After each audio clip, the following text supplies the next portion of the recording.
السلام عليكم ورحمة الله وبركاته. ازيكم عاملين ايه؟ يا رب تكونوا بخير.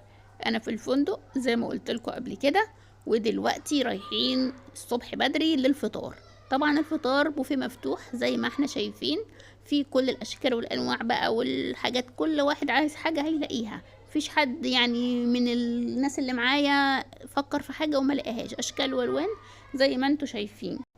بس هقول لكم بقى نصيحة، اللي يسافر في اي مكان يعمل زي ما انا عملت، خصوصا لو انت مسافرة تتفسحي.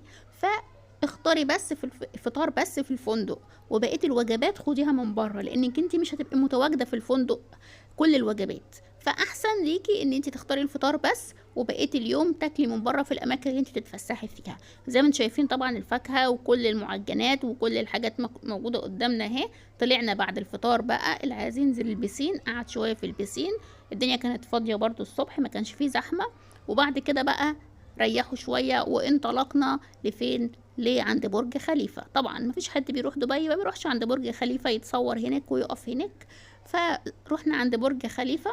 وطبعا هنروح عند برج خليفة من غير ما نروح فين؟ لازم نطلع عند مول دبي او دبي مول. فطلعنا دبي مول. المول حلو جدا، من جوه كبير جدا، عايز كذا يوم عشان تقدري تلفيه كله. مش صغير يعني، لا كبير.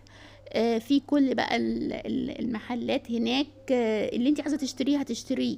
مفيش حاجه اسمها انا بدور على ماركه معينه مش هلاقيها، لا هتلاقي كل الماركات وكل الاشكال وكل الالوان، كل حاجه انت عايزاها هتجيبيها. حتى لو فكرتي في اي ماركة اي حاجة لسه جديدة هتلاقيها برضو موجودة هناك. طبعا في محلات كافيهات كتير، وفي مطاعم كتير. دخل تخشي بقى تتغدي هناك او تتعشي هناك براحتك، هيبقى يوم حلو جدا. كل اللي معاكي هينبسط.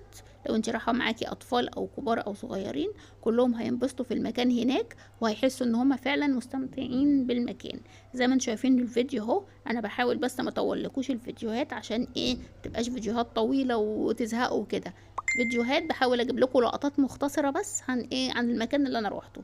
زي ما احنا شايفين اهو، المول قدامنا كذا دور، كل دي محلات يا جماعه بقى، وحاجه جميله جدا. انا كده الفيديو بتاعي خلص، وريتكم حاجه بسيطه لجوله النهارده كده، واسيبكم في الفيديو بقى كده تتفرجوا، واروح انا ايه استمتع بمول دبي او دبي مول. كده الفيديو بتاعنا خلص، سلام.